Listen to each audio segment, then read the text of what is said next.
ایسے ایسے پڑے ہیں جن کے خاندان والے فوت ہو جاتے ہیں گھروں میں، ان کو بیچارے پڑے ہوئے بولتے ہیں بالکل قصور ہی نہیں ہوتا، آپ جیسا ملنے جائے اس کو یہ کیا بیچارے جھوٹ بولیں گے، قصور ہی نہیں ہے کچھ، بس ایسے ہی غلط فہمی میں اٹھا دیا، پتہ بھی ہے کاغذ بھی بناؤ کہ یہ غلط فہمی میں اس کو چھوڑ دو، پھر بھی نہیں چھوڑتے جب تک کوئی رشوت لے کر آئے نہیں اور اس کو چھوڑائے نہیں۔ ایسے تو کیس ہوتے ہیں کہ خدا کی پناہ، ایسی بددعائیں لیتے ہیں یہ لوگ۔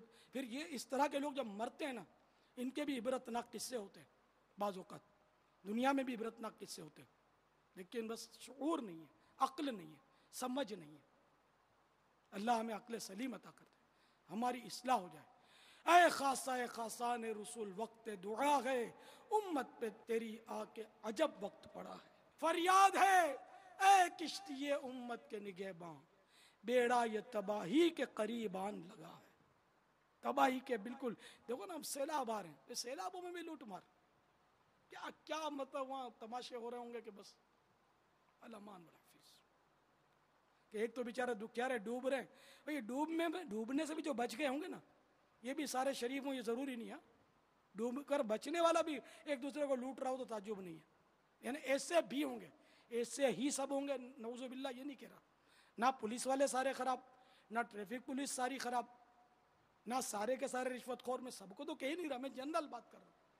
ہاں یہ اکثریت تو بگاڑ ہے، یہ تو سب سمجھ سکتے ہیں، اگر تھوڑے بگڑے ہوئے ہوتے نا تو یہ زیادہ اچھے ہوتے تو ان پر قابو پا لیتے، لیکن سدھرے ہوئے تھوڑے ہیں اس لیے زیادہ بگڑے ہوئے پر وہ قابو نہیں پا سکتے، بیچارے قابو نہیں پا رہے ہیں، بات سدھرے ہوئے انہیں کہ سمجھدار ملتے ہیں افسران، ان کی کچھ بھی نہیں چلتی، وہ پتا ہے کہ اگر میں، کیونکہ ان سے بڑا افسر جو ہوتا ہے بہت زیادہ خطرناک ہوتا ہے۔ اچھا یہ خالی اس میں نہیں ہے کہ ٹریفک میں یا ہر معاملے میں مریضوں کی جانوں سے اسپتالوں والے کھیلتے ہیں۔ ایک ہمارے ڈاکٹر اسلامی بھائی ہیں، ہم نے وہ بتا رہے تھے کہ پاگل کتے نے کاٹ لیا کسی کو، کوئی غریب دیہاتی یا پتہ نہیں اٹھا کے لیا ہے مریض کو، اس کو میرا خیال ہے 50 ہزار کے 4 انجیکشن لگانے تھے، تو وہ انجیکشن ڈونیشن میں آئے ہوئے تھے، بولا مجھے پتا تھا کہ وہ آئے ہوئے ڈونیشن میں انجیکشن، اور وہ حقدار تھا، غریب آدمی تھا، اس کی جان پر بنی ہوئی تھی، تو بولا میں نے کنونس کیا